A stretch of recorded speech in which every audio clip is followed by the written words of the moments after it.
There was once a point in time where we could cross the Atlantic Ocean from New York to London in just 3 hours. The typical 7-hour flight was only cut down by going supersonic, and this came in the astonishing form of the Concorde aircraft. It was a joint venture between two European countries to develop a plane unlike any other, to transport passengers at unbelievable speeds, and as a result, bring the world closer together. Its effects on the industry and culture is immensely profound, and has been revered as an icon of the skies ever since it first took flight in 1969.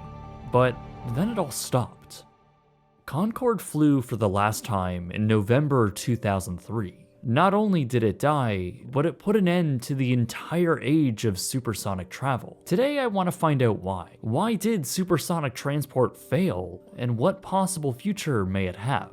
This is the story of Concorde. This video is sponsored by HelloFresh. Go to HelloFresh.com and use the code BSF70 for 70% off plus free shipping.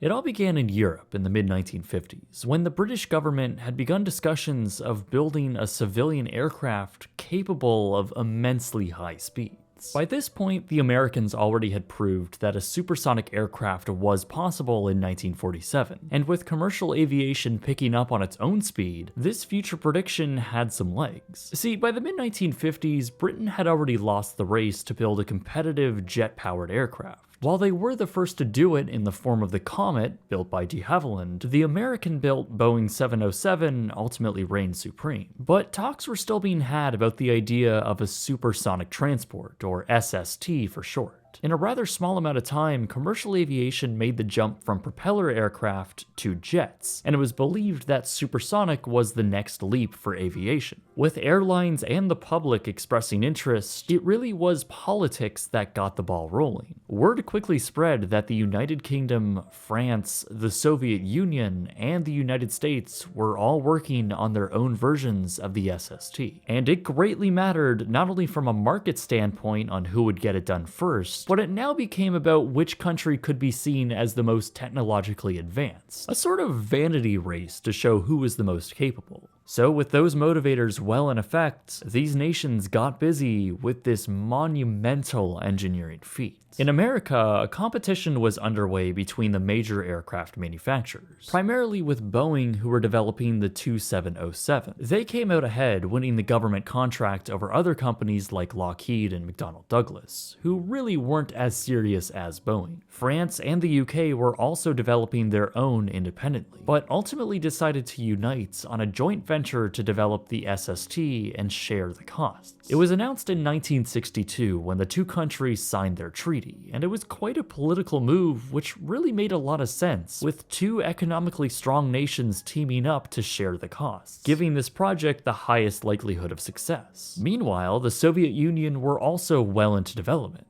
but theirs was what you'd call pretty awful. For them, it was more about getting it done first and giving the world the impression that their SST was superior. In reality though, their supersonic aircraft, which was called the Tu-144, had many design aspects from the French and British projects pretty much stolen. This allowed the Soviets to fast-track their design and have it approved by government officials in a matter of days. The Soviet Union ultimately did get their way though, as the Tu-144 took to the skies, making its first test flights in December of 1968. Just 3 months later, France and Britain was also ready to show off what they had created. They called it Concorde, and it was nothing less than an engineering masterpiece. Concorde was fitted with 4 highly powerful and unique Rolls-Royce Olympus engines, with a combined 152,000 pounds of thrust. With its unique ogival delta wing design, the narrow-body jet was designed to reach a cruising altitude of an astonishing 60,000 feet and cruise at Mach 2.2, which would later be decreased to just Mach 2.0 to save fuel. That's still a mind-blowing 1,350 miles per hour or 2,180 kilometers per hour, which is indeed faster than a speeding bullet. The flight deck featured a pretty intense-looking, all-analog design and was the first commercial aircraft to feature a fly-by-wire control system, which is essentially an electronic version of the original manual control system of inputs. Among other innovations with the electronic systems, the aircraft also featured a droop nose, often referred to as the droop snoop, a section of fuselage that could be lowered for better takeoff and landing visibility. This would all be controlled by a crew of 3 people, a captain, a first officer, and an engineer. Behind the flight deck was all the luxuries you could ask for of the time. Due to the small airframe design of Concorde, along with a bunch of weight savings, the cabin was set up in a 2-2 configuration with a maximum capacity of around 120 passengers. Truthfully, the cabin was pretty basic, but it was no doubt premium and came with a lot of quirks. Other than the fact that you were flying at twice the speed of sound, it was a small area with windows equally as tiny. In fact, they were around the size of a modern-day passport, by far the smallest in the industry. But to make up for it, you'd be receiving the very best service, and the flight experience was more like a cocktail party with free-flowing champagne and caviar. But this of course was all about speed and the ability to bring that to the public. Concorde was now ready to enter service after 13 years of development and 6 years after it took its first flight. By this point though, the landscape of air travel was already shifting, just not in the way everyone had thought. Boeing had decided to cancel their SST in 1971, despite over 100 orders being placed by numerous airlines like United, TWA, and Pan Am. Development costs ballooned out of control, and with government support drying up and a bleak market projection, the company had just killed the project. The Soviets were in a similar position. It turns out when you try and fast-track a passenger aircraft that has never been done before, it has some issues. The Tu-144 was riddled with problems, and even broke up in mid-air during the 1973 Paris Air Show. Tack on another 2 crashes, a horrible flight experience, and only 1 route option, and you have a plane that nobody wants to fly on. The aircraft entered passenger service in November 1977 and was quickly withdrawn less than a year later. Tickets were dirt cheap and it must have cost millions to operate, but for the Soviets, it was really more of a propaganda piece if anything. It continued with freight service until it was grounded altogether in 1983. Fortunately though, Concorde came through and entered service with Air France and British Airways in 1976, but it too wasn't without financial problems.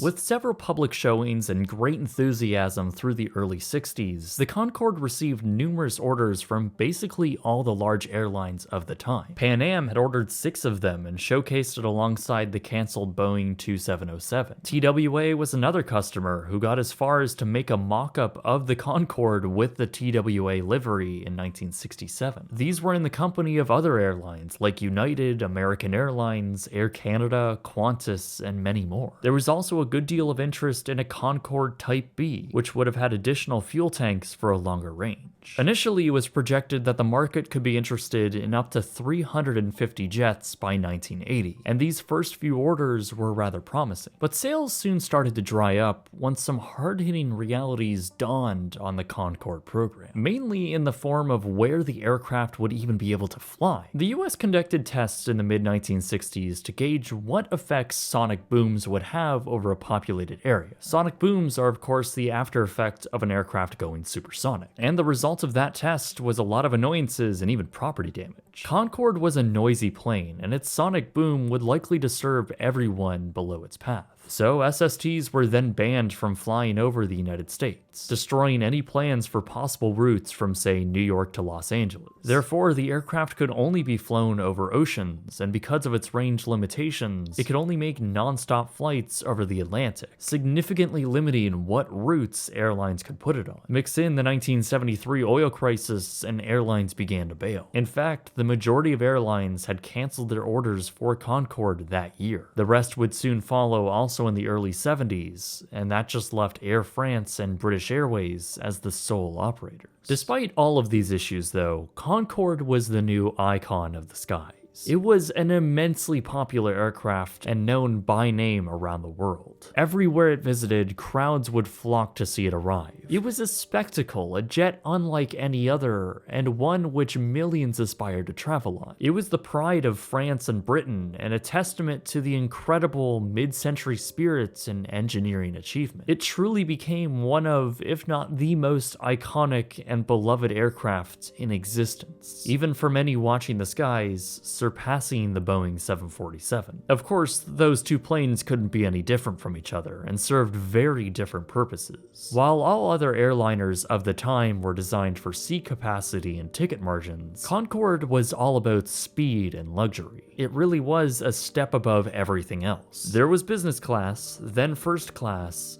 and then there was Concorde. As you could probably imagine, the prices fitted the prestige, with a one-way flight ranging from $6,000 to $9,000 per person. For round-trip flights, fares could easily surpass $13,000. And for many, it was worth it, with the unique experience you were in for, crossing the second largest ocean in under 3 hours. Because of the demand and low volume, those prices had to be high, often with clientele made up of business travelers and celebrities. Concorde was something of opulence now, and actually making money for the two airlines, and it continued to do so through the 80s and 90s. However, these golden years would not last forever. On July 25, 2000, Air France 4590 began its takeoff down runway 26 right at Charles de Gaulle Airport. In doing so, a small piece of debris on the runway left by another aircraft made contact with Concorde's tire and punctured it, causing large pieces of rubber to fly up and make contact with the fuselage. In doing so, it caused the fuel tank to burst open just behind the left engine. The fuel ignited and shot out flames. The aircraft was moving too fast by this point to abort the takeoff and was forced to rotate. However, gaining altitude proved to be too difficult of a task, and as the flight crew tried to manage the situation, the aircraft was quickly falling apart as critical systems were burning up. In the midst of a stall, the airplane rolled over and fell to the ground, crashing into a nearby hotel and exploding into a huge fireball. All 109 people on board had perished, along with another 4 people on the ground. Immediately, all Air France Concordes were grounded while the investigation was opened, and this really soured public sentiment despite this being the first major accident of the plane. Eventually, it was reintroduced into service in November 2001, but this was of course shortly after the tourism and air travel gully that occurred after 9/11. Air France claimed they were losing money on Concorde, and despite British Airways claiming they were actually generating income, both companies knew the aircraft's days were numbered. Concorde was now a 32-year-old plane, and maintenance was beginning to get very expensive. Issues were starting to creep up on the aging planes, and with rising fuel prices, the very thirsty afterburners fitted on board the jet were overshadowing any profits it might generate. In fact, Concorde burned through an astonishing 25,000 liters of fuel an hour. For comparison, even larger jets like the Boeing 767 only burned through 6,000 liters an hour. Not to mention, only a handful of pilots were actually qualified to fly the very complex and strenuous aircraft. Plus, an engineer was still needed on the flight deck, something that had been phased out years ago. With business class on rival jets becoming more luxurious, for some, it was now hard to justify the price of flying Concorde just to save a few hours of flight time. With really no way to update the planes, the Concorde was both 1 foot into the future and 1 foot into the past. In April 2003, both Air France and British Airways announced they would be retiring their fleets by the end of that year. And with a ceremonious end, the fleet of Concorde made their final landings around the world. On October 24th, 2003, the last Concorde made its flight from New York to London, putting a final end to the age of supersonic air travel. It is hard to believe that we had such amazing technology, the ability to travel at twice the speed of sound at a commercial level, and we just let it go. But that's the thing, the story of Concorde was always going to end this way. Production on the aircraft ceased in 1979. Only 20 of them were ever built, and just 14 of them were commercial aircraft. The other 6 were just built for testing. Really, the entire Concorde project was a complete failure, and the French and British governments knew that pretty early on. Once airlines began pulling out from their orders, the project was in big trouble. The end result of what they had built was planes for the countries that have developed it, and didn't actually sell any of them to an outside party. So the actual sales numbers were likely very little, while the development cost for Concorde is estimated at around 10 to 13 billion euros in today's money, all of which were just absorbed by the governments in order to get these planes finished. Despite some of them proving to be profit centers, the entire program just didn't see the success they wanted. Really, the SST as a whole never took off like the world had thought it would. Aviation actually shifted to larger aircraft with more seats, which meant lower ticket prices. The advent of the 747, DC-10, and 777 all transported more people, cost less to operate, and charged less per seat.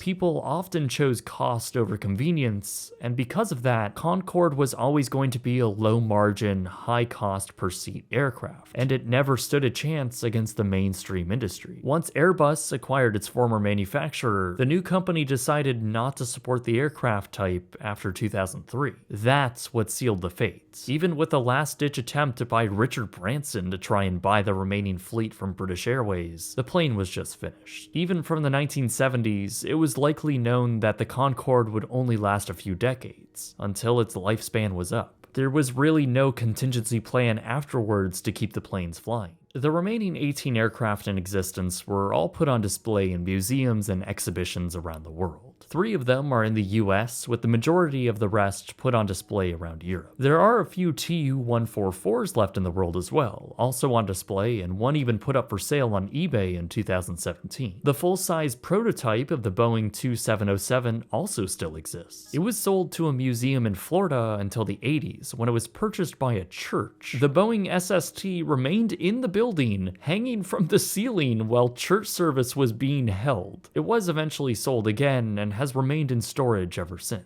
But the story doesn't end here. Since the last flight of Concorde, there have been some attempts at reviving the era of supersonic travel. Most of them have failed, but one company, at least so far, has prevailed. Boom Technologies unveiled the Boom Overture, a 65 to 88 passenger supersonic passenger aircraft that could reach Mach 1.7. Now, this startup is dreaming very big and will likely need hundreds, if not billions of dollars to get the project into the market, which of course has already been delayed numerous times, with the latest target date of 2029. We'll see if that ever happens, but one thing that is giving them actual legitimacy though is their orders. So far, the company has racked up firm and option orders from major airlines like Virgin, Japan, American, and United Airlines. So far, totaling over 200 orders, which is very impressive. That's actually more orders than the Concorde and the Boeing 2707 put together. The company claims they will be able to offer new routes which Concorde couldn't, like Trans-Pacific. And if this does actually make it across the finish line, the world may once again be introduced to supersonic air travel. But even if that does happen, the Concorde will always remain in history as a very special aircraft.